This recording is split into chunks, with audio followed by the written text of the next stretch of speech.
Assalamualaikum warahmatullahi wabarakatuh. Tepang deui sareng sim kuring Ujang Combro. Seperti biasa didanget ieu sim kuring bade macakeun deui caritaan dongeng bahasa Sunda anu pikeun jadi tema dinu judul ieu dongeng nyaeta dongeng bahasa Sunda Sasakala Bojong Emas, di mana ieu dongeng teh ngeunaan silsilah panamyan hiji tempat nu aya di daerah Kabupaten Bandung ti payun mah duka panginten zaman-zaman kolonialan kitu.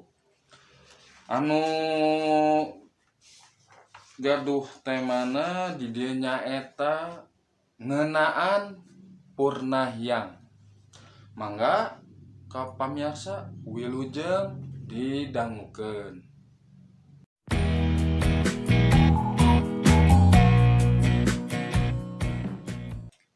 Dongeng bahasa Sunda Sasakala Bojong Emas bagian kahiji. Anu gaduh tema Purnahyang. Zaman baheula kira-kira tahun 1452 Masehi, wewengkon Rancakasumba, Kabupaten Bandung, kaereh ku Karajaan Galuh. Nu jadi rajana Prabu Ningrat Kancana. Dina hiji waktu Adipati Daya Agung ti Galuh dibarengan Aki Reog Cakentring nyaba ka sisi Citarum. Datangna alatan parentah nu jadi raja. Cing andika duaan nyaba ka Tatar Kulon. Indit kaditu teh sabab kaula nampa ilapat yen di sisi Citarum aya tempat suci. Eta tempat suci teh bisa ngadatangkeun kasajahteraan ke rakyat. Ieu penting kacida. Nu matak cing arindit ka sisi Citarum teh. Saur Prabu Ningrat Kancana. Menang sababaraha poe lempang Tigaluh muru tebeh kulon. Adipati Daya Agung jeung Aki Reog Cakentring anjog ka sisi Citarum. Basa manehna anjog ka anu dituju. Dipentas kabireungeuh ngajegir hiji candi. Candi teh manis sakitu agrengna. Sabab di pakarangan aya arca Dewi Laksmi. Moal mah ieu kitu tempat anu jadi ilapat Kangjeng Prabu teh, cek Adipati Daya Agung. Rupina mah namun kanggo ngayakinkeun sae urang parios bae gamparan. Tembal Aki Reog Cakentring. Tapi kumaha atuh nya mentas heug eta walungan mani sakitu rubakna. Diajelngan ge moal bisa. Cek Adipati Daya Agung bingung. Ngan saboting haruleung kitu saloyong ti pentas aya sabubuhan buhaya mani pairing-iring. Boh Adipati Daya Agung, boh Aki Reog Cakentring reuwaseun, kacida reuwaseun. Boboa cenah buhaya teh bakal ganggu. Ngan aneh sabubuhan buahaya teh. Kalahkah ngantai ngawangun sasak. Tuh geuning urang disadiaan sasak, Gusti. Cek Aki Reog Cakentring bunga. Ah, kade ke heula bisi panipuan. Barang urang necekana tonggongna. hayo keh urang dibinti. Cek Adipati Daya Agung bari bangun curiga. Upami urang teu niat jail mah piraku maranehna jail. Sato mah jujur. Tara miheulaan ganggu ka manusia Gusti. Cek Aki Reok cakentring bari magehan solendang. Tur ari geus kitu mah manehna miheulaan ngajleng kana tonggong buhaya. Jeleng jeleng jeleng Aki Reok cakentring ajleng-ajlengan dina tonggong sabubuhan buhaya anu ngajajar. Tebinati sakadang pecang anu hayang mentas walungan jiga dina dongeng tea. Tekung silila Aki Reok cakentring geus anjog ka pentas. Manehna lempang nece hambalan. Di luhur dipapagkeun ku lawang saketeng anu dijieun dina tihang-tihang kai jati. Ari geus nyaho aman kitu mah Adipati Daya Agung oge pipilueun ngajlengan walungan bari nece kana tonggong eta buhaya. Nyawe ka manehna ge buhaya teh teu naon. Adipati Daya Agung jadi era sorangan. Manehna geus curiga nyangka jahat ka sato eta teh. Eta dua jalma anu tumorojog tanpa raratan teh lahaloho ti jero kadenge anu keur maca doa-doa Hindu. Atuh nu ngemah teu wani ganggu. Semah kakarawani uluk salam. Sampurasun. Rampes. Saha eta? Cek sora lalaki ti jero. Kituna teh baring kadenge sora lengkahna cek. Malah henteu kungsi lila. Lol lalaki jeung awewe tengah tubuh. Pakaianana sing sarua bodas. Nu lalaki janggotan panjang, buukna digulung nyungcung. Nu awewe buukna ngarumbay, panjang hampir nengah cangkeng. Saha sareng nu ti mana ieu teh? Cek pribumi. Pangapunten ieu kaula duaan cologog. Kami Adipati Daya Agung, ieu Aki Reok cakentring. Ngahaja datang ti Tatargaluh. Puguh kautus ku Kangjeng Prabu. Pancena mah piwarang nalingakeun ka ieu tempat. Cek Adipati Daya Agung rengkuh. Sabab rumasa nyang harepan jalma anu suci. Tapi pihak pribumi oge sarua handak asor. Malah jisim kaula anu cologog mah mimpit teu amit ngala teu bebeja. Sumuhun jisim abdi dibantuan ku urang dieu. Teu tatapasini ngadegkeun ieu kuil. Padahal terang yen ieu teh kakawasaan Galuh. Nun cek pribumi. Sanes Galuh mah pentas wetan Citarum. Ari pentas kulon mah Karajaan Sunda. Mung da sami sadulur pada tereuh Karajaan Tarumanagara. Kulan cek Adipati Daya Agung. Oke, ari salira teh saha? Jisim kaula mah katelahna Aki direksa. Ari ieu pun bojo. Katelahna Nyi Tarum. Cek Ki direksa. Sabot kitu lapat-lapat ti jauhna. Torojol budak parawan. Meureun umurna kirang langkung 15 tahunan. menik gelis rupana campernik. Make pakaian sarwa bodas jiga wiku bae.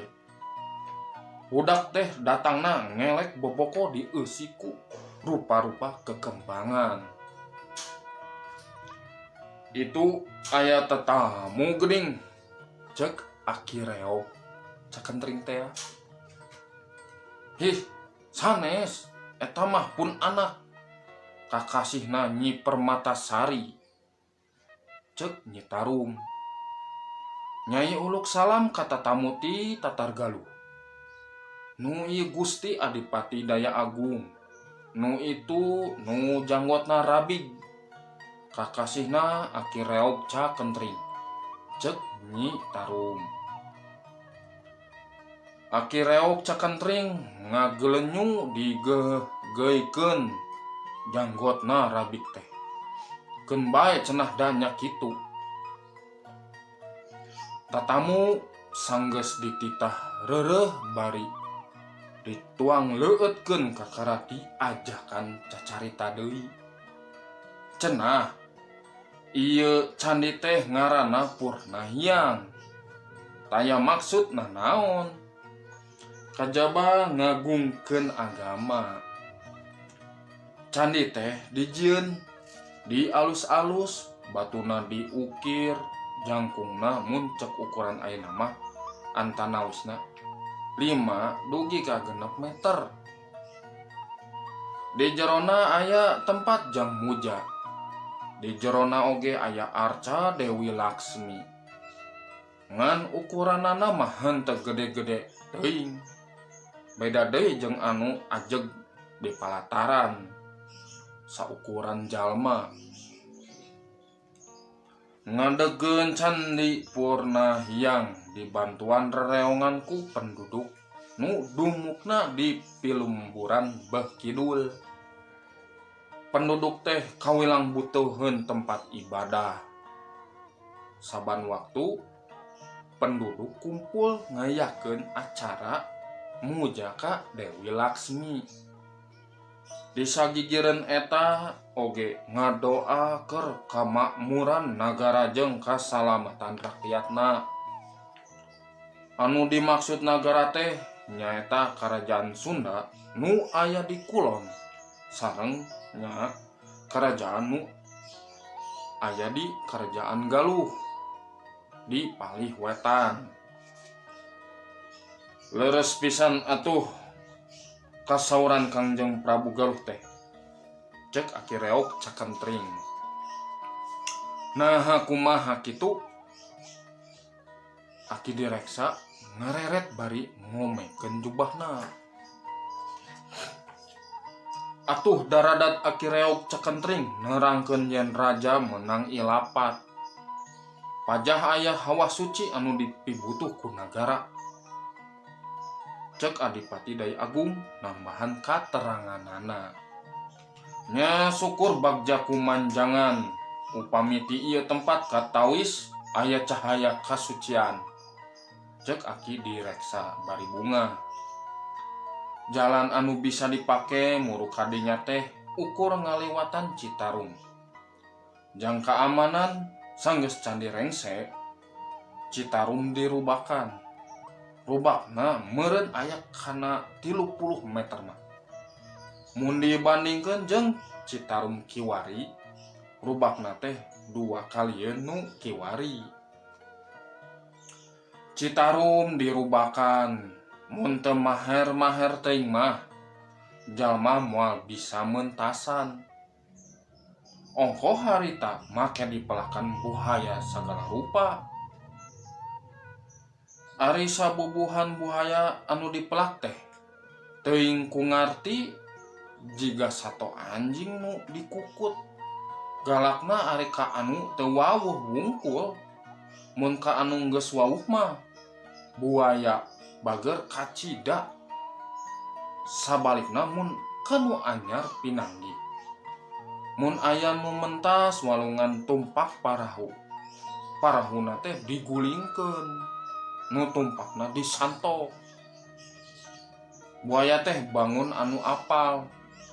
Mana anu niatna bener, jeung mana nu niatna jahat.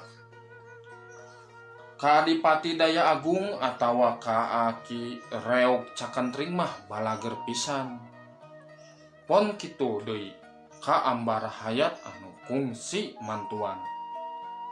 Sabubuhan buhaya teh tara kuwakieu. Maranehna nyarahon kadatangan salira duaan teu aya niat kana kajahatan. Nu matak para buhaya teh kalah kamapakeun geuning. Cek Aki direksa.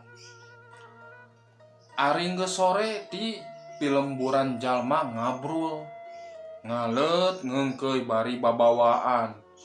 Aya nu mawa tanggeyan, aya nu ngelek boboko. Aya oge nu nyuhun sabangsa karinjang. Eusina pepek ku rupa-rupa kadaharan. Ti mimiti bumbuahan tipikeun ka rupa-rupa asakan. Bade aya naon di dieu Aki, cek Adipati Daya Agung heraneun. Seminggu sakali dina malam Sukra tos biasa aya acara muja. Sakalian ngadoakeun kaslametan nagara. Kaula nuhun sasesana ti eta mah. Nyesok anu nyuhunkeun rupi-rupi kabutuh hirup kajisim kaula duaan. Cek Aki direksa. Mangsa peuting bari rapang ku obor. Nya bae aya acara muja ka Dewi Laksmi. Geus kitu Aki direksa ngadunga bari biantara ngeunaan harti hirup. Are geus beres acara resmi mah brak dalahar ngalingkung. Adipati Daya Agung jeung Aki direksa oge milu bala kecrakan. Bengse eta jalma-jalma teh teu wakamulang. Tapi kalahkah ranyo ngasongkeun kaperluan masing-masing. Tetela di antara maranehna teh aya nu natambakeun panyakit. Boh panyakit lahir, boh panyakit batin. Nu ngubaranana nyaeta Aki direksa jeung Nyi Tarum. Aya oge anu dipangdungakeun soal rejeki jeung jodoh. Atuh nu ieu oge sarua digawean ku Aki direksa. Cek penduduk, Aki direksa katut Nyi Tarum teh jalma wacis anu bisa dipentaan tulung. Rata-rata hasil pamaksudanana. Kaula oge menta dipangdungakeun weh Aki, cek Aki Reog Cakentring. Maknya geus kolot kieu masih keneh hayang neangan jodoh. Omong Nyi Tarum. Sanes disim kaula mah menta dipangdungakeun. Sangkan negara terus nanjung. Rahayatna sarugih mukti. Cek Aki Reog Cakentring. Atuh eta mah geus kawajiban kaula. Henteu kudu disuhunkeun kisilah, tapi kade anu didungakeunana oge sarua kudu ngadunga. Ngadungakeun kaselamatan sararea, ngadungakeun keadilan sararea. Nyak seni Aki, cek Adipati Daya Agung. Sanggeus ngendek aya kana 3 poena. Tatamu anu duaan teh sejam marulang deui kagaluh. Memeh mulang Aki Reog Cakentring sakali deui menta sangkan Aki direksa ulah kendat-kendat ngadunga jang kamaslahatan sararea. Adipati Daya Agung jeung Aki Reog Cakentring mulang kagaluh. Ngalaporkeun hasilnya ka sisi Nyi Tarum teh. Lamun Candi Purna yang leuwih deukeut ka Galuh, urang urus bae kamajuanana ku urang kumahanya. Saur Kangjeng Prabu Ningrat Kancana. Eta mah kumaha saena bae, kanggo ngamajangkeun agama. Taya bayana sararea ngiring ngamajengkeun Gusti, cek Aki reog cakentring. Upama kitu wayahna kaharep Aki nyaba deui ka sisi Citarum nya, henteu pido damel, mangga nyanggakeun kumaha saena, cek Aki reog cakentring sumembah hormat. Sababaraha bulan ti harita Aki reog cakentring geus nyaba deui ka Candi Purnahiang. Pamaksudan Prabu Ningrat kencana ditepikeun. Kangjeng Prabu Tigaluh hoyong pisan ngamumule ieu tempat suci, malah minangka wawakilna. Nya kaula Aki reog cakentring anu kedah dumuk di dieu, cek Aki reog cakentring. Nya kaula mah bungah bae nu aya. Salila ieu bobutuh sapopoe candi teh diurus ku kaula, dibantuan ku masyarakat, ku dibere paidin ku nagara pikeun ngamumule agama. Kaula geus syukur atuh ayeuna nagara aya haat ngurusna. Nya meureun beuki syukur, cek Aki direksa. Tah sakitu pamirsa dongeng anu ngeunaan sasakala bojong emas. Muhun ieu teh caritana meuni aduh serunya. Soalna ieu teh carita ngeunaan legenda nya silsilah hiji panamian tempat atanapi benda-benda anu pernah diwangun di zaman kepungkurnya siga nama kitu mungkuk ujang ditelaah tinu dongengan nama. Nya mugi we tinu dongeng ieu tiasa ngahibur baraya pikeun oge sareng masihan mangpaatna oge da aya ilmu di balik caritaan dongeng gitu. Mangga atuh ka pamiarsanya simkuring bade amit heula amit mungkur amit mundur. Wilujeng ka pamiarsa didangukeun ieu di subscribe atuh ameh ujang sumanget nyeun konten ieu dongeng basa Sunda teh nya. Mangga atuh diatur kasadayana. Assalamualaikum warahmatullahi wabarakatuh.